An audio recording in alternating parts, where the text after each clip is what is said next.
मुअज़्ज़ज़ नाज़रीन व सामिईन, ये 18वां पाठ है इस बात पे कि हमारे बड़ों ने, पूर्वजों ने, बाप दादाओं ने हिंदू धर्म क्यों छोड़ा था या क्यों छोड़ देना चाहिए। मुझे यकीन है कि आप में से कोई भी किसी एक वीडियो को पूरा देख ले तो फिर बात पूरी समझ में आ जाएगी।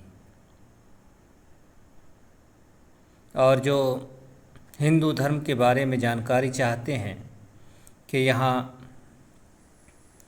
क्या कुछ है, इनकी धार्मिक पुस्तकों में कौन कौन सी बातें लिखी हुई हैं, हिंदू धर्म क्या बताता है, अगर ये चाहते हैं, ऐसी जानकारी अगर आप चाहते हैं तो ज़रूर वीडियो को देख लिया करें।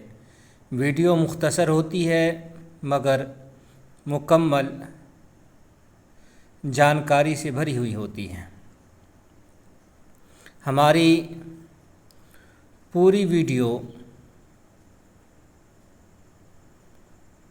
100% दलील और सबूत के साथ होती है। मैं कोई बात बग़ैर सबूत या दलील के नहीं बोलता। जो बात मैं बोलता हूँ वो दिखाता भी हूँ। तो खैर, आइए शुरू करते हैं आज की वीडियो। ये जो पुस्तक आपके सामने खुली नज़र आती है, इस पुस्तक का नाम है अंगीरस स्मृति। अंगीरा ऋषि बड़े मशहूर है और वेद के बड़े ऋषि हैं, बल्कि वेदों में सबसे ज़्यादा इन्हीं का नाम आया है। ख़ास करके आप ऋग्वेद को देख लें तो सारे देवता से ज़्यादा इनका नाम आपको मिलेगा। तो आज हम शुरू करते हैं मंत्र 43 से। यहाँ क्या लिखा है कि ऐसा कांस्य पात्र, यानी ऐसा कांस का बर्तन जिसे गाय ने सूंघ लिया हो, जिसमें किसी शूद्र ने भोजन किया हो अथवा जिसे कौवे ने छू लिया हो, उस क्या है 10 दिन तक भस्म से मांझने से शुद्ध होता है। या तो खैर शूद्र की बात आई है। शूद्र के बारे में अत्रि स्मृति के अंदर भी ये बात आई थी कि अगर नहीं, अत्रि स्मृति नहीं, अग्नि पुराण के अंदर ये बात, अग्नि नहीं, गरुड़ पुराण के अंदर ये बात आई है कि कांस के बर्तन को अगर कोई शूद्र छू ले, वहाँ छूने की बात आई है, या कुत्ता चाट ले तो फिर वहाँ ये है कि 10 दिन उसको धोएंगे तो पाक होगा। यहाँ है कि उसमें खा ले, तो खैर एक ही बात है, खाने के लिए भी छूना ही पड़ता है। तो इसको शूद्र को छू ले, शूद्र तो खैर शूद्र को छोड़ दें, शूद्र तो खैर किसी गिनती में नहीं आते हैं, वो इंसान की गिनती में तो हिंदू शास्त्र के अनुसार है ही नहीं। लेकिन यहाँ गाय माता के बारे में जो बात आई है कि गाय सूंघ ले, तो गाय के सूंघने से भी नापाक हो जाता है। अब गाय का मूत्र पाक है, गाय का गोबर पाक है, पवित्र है, और सबसे ज़्यादा जो चीज़ हिंदू धर्म के अंदर पवित्र मानी जाती है वो गाय का गोबर और गाय का मूत्र है। गाय का मूत्र गंगा जल के समान है, ये शास्त्रों में ये बात लिखी हुई है। चलिए आगे चलते हैं और दिखाते हैं आपको ये मंत्र 46 में क्या है, देखते हैं। यहाँ है कि अर्थात ब्राह्मण से भिन्न, अविप्र का मतलब कि ब्राह्मण के अलावा वर्ण जाति के व्यक्ति से प्राप्त शुष्क अन्न को खाकर 7 दिन पर्यंत उपवास करे। यानी ब्राह्मण के अलावा किसी और जाति के घर का भोजन अगर ब्राह्मण खा ले तो 7 दिन भूखा रहे, उसके बाद जो है फिर शुद्धि होती है, पाक होता है ब्राह्मण। तो ये सब बातें आ रही हैं, आप देखें कि कितनी आपस में एक दूसरे से नफ़रत, एक दूसरे से दूरी है। यहाँ देखिए क्या लिखा है, वो व्यक्ति जो निरंतर लगातार महीने भर शूद्र के अन्न का सेवन करता है इसी जन्म में शूद्र हो जाता है। यानी ऊंची जाति का कोई भी आदमी अगर शूद्र के घर का भोजन 1 महीने तक कर ले, शूद्र के होटल का, आज जो बड़े बड़े होटल हैं और शूद्रों के पास अमूमन होटल होते हैं, और मुसलमान तो बगैर कुछ देखे खा लेते हैं, लेकिन मुझे नहीं लगता कि कोई ऊंची जाति के लोग इसके यहाँ खाते होंगे। तो इन लोगों को समझना चाहिए कि, और 85% हिंदुओं को समझना चाहिए कि हमारे असल दुश्मन वो हमसे जो ऊंची जाति कहे जाते हैं, ब्राह्मण, क्षत्रिय, वैश्य, वो है। देखिए क्या लिखा है कि 1 महीना अगर इसके घर का भोजन कर ले, इसका भोजन कर ले, तो इसी जन्म में वो भी जो ऊंचा स्थान है उस इसी स्थान से, ऊंचे मकाम से गिर करके नीच हो जाएंगे। और ये है कि अगले जन्म में, यहाँ शवान का लफ्ज़ है, किसी शवान का अर्थ किया है पता नहीं, लेकिन और स्मृति के अंदर सूअर के माने में है कि वो अगले जन्म में उसी गांव का सूअर बन के पैदा होता है। यहाँ क्या लिखा है आगे देखिए, शूद्र का अन्न, शूद्र का संपर्क और शूद्र के साथ एक आसन पर बैठना तथा शूद्र से किसी विद्या ज्ञान की प्राप्ति परतापी मनुष्य को भी पतित कर देता है।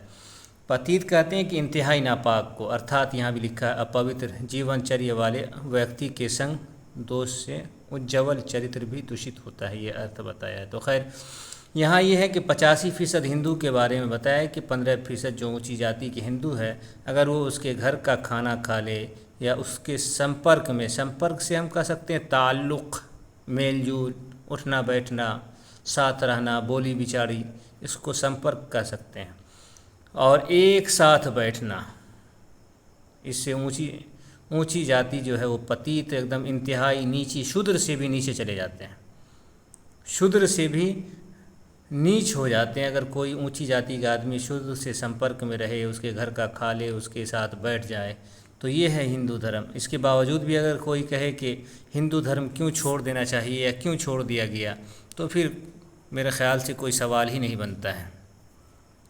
आगे देखें कि जो ब्राह्मण शूद्र के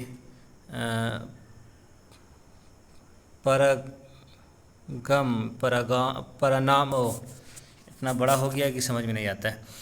जो ब्राह्मण शूद्र के प्रणाम किए बिना उसे आशीर्वाद देता है, तो इस प्रकार दिव्य को अभिवादन न करने वाला शूद्र तथा बिना अभिवादन किए शूद्र को आशीर्वचन कहने वाला ब्राह्मण दोनों नरकभागी होता है, नरकगामी होता है। तो यहाँ ये बात बताई है कि कोई ब्राह्मण अगर जा रहा है और शूद्र ने उसको प्रणाम नहीं किया है, और फिर प्रणाम किए बगैर ही ब्राह्मण उसको आशीर्वाद दे दे कि तुम खुश रहो या जो भी होता है वो कह दे, तो इसके कारण से वो ब्राह्मण नरक में चला जाएगा। और दूसरी बात ये भी है बताया है कि अगर शूद्र प्रणाम नहीं कर रहा ब्राह्मण को, तो इस कारण भी वो नरक में जाएगा। ये बात आ चुकी है ऊपर किसी स्मृति के अंदर कि ऊंची जाति वाला अगर अपने से नीची जाति के लोग को प्रणाम करता है, तो इससे वो पतित हो जाता है, इंतहाई नापाक हो जाता है। तो यहाँ ये बात आई है कि शूद्र अगर ब्राह्मण को प्रणाम नहीं करेगा तो उसे नरक भोगना पड़ेगा। तो देखते रहें कैसी कैसी बातें लिखी हुई हैं।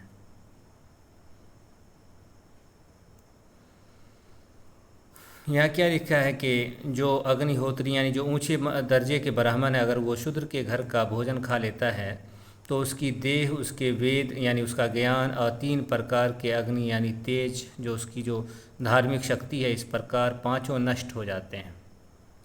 अब समझने वाली चीज़ है, शूद्रों को भी समझना चाहिए कि अगर हमारे घर का भोजन एक मर्तबा अगर बड़ा से बड़ा ज्ञानी ब्राह्मण खा ले, जो एकदम तेज से, ताकत से, हर कुछ से एकदम भगवान बना हुआ हो, अगर वो एक बार खा ले तो वो एकदम सब कुछ उसका नष्ट हो जाता है, वो एकदम वो उसकी ताकत ख़त्म हो जाती है, वो किसी लायक नहीं रहता।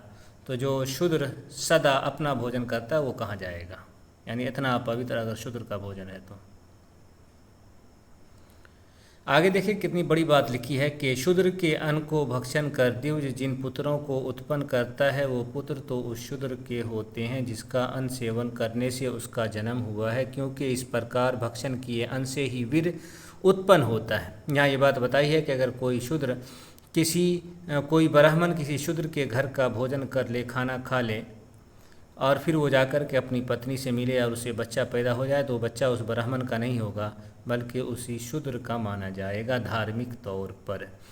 घर से आधार कार्ड में बाप ब्राह्मण लिखा जाए, लेकिन धार्मिक तौर पर वो बच्चा ब्राह्मण का नहीं बल्कि शूद्र का होगा, वो बच्चा जायज़ नहीं माना जाएगा। तो ये है हिंदू धर्म। आगे और देखते चलें आप।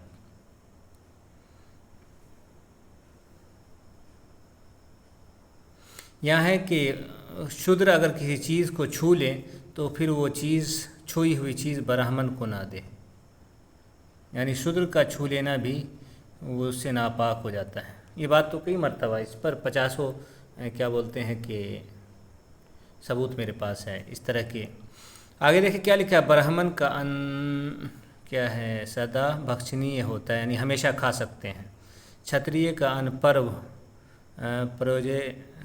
प्रयोज्य, वैश्य का अन्न आपत्ति काल में सेवनीय है, और शूद्र का अन्न कभी भी न, कदाचित ना खाएं। यानी ऊपर के तीनों जातियों के अन्न को तो खा सकते हैं, भोजन को खा सकते हैं, लेकिन शूद्र का भोजन, शूद्र के घर का बना हुआ खाना किसी भी हाल में नहीं खाना चाहिए। आगे देखिए क्या लिखा है, ब्राह्मण के अन्न को खाने से व्यक्ति क्या है, दरिद्री, क्षत्रिय के अन्न से भक्षण से पशु, वैश्य के अन्न से भक्षण से शूद्र, और शूद्र के अन्न के भक्षण से भक्षण करता निश्चय ही नरकगामी होता है। यानी कि अब यहाँ ये बात आ गई है कि अगर कोई ऊंची जाति का आदमी शूद्र के घर का खाना खा ले तो फिर तो उसको यकीनी नरक में जाना पड़ेगा, जहन्नम में जाना पड़ेगा, जलना पड़ेगा। यह है हिंदू धर्म। और देखते चलें, कह रहे हैं कि ब्राह्मण का अन्न अमृत रूप है। अमृत कहते हैं कि एक बार पी ले तो इंसान सदा जिंदा रहे, तो ब्राह्मण का अन्न वही होता है। क्षत्रिय का अन्न दूध की तरह है। वैश्य का अन्न, वैश्य का भोजन जो है वो भोजन ही माना जाता है, लेकिन शूद्र का भोजन जो है वो खून के मानिंद है, यानी अपवित्र है, नापाक है। तो इतनी सारी बातें आपके सामने आ गई हैं। अब वीडियो को लंबा नहीं करना है, बात यहीं ख़त्म करनी है। बात आपके सामने वाज़े हो गई होगी कि हिंदू धर्म क्यों छोड़ देना चाहिए। बस वीडियो ख़त्म करते हैं।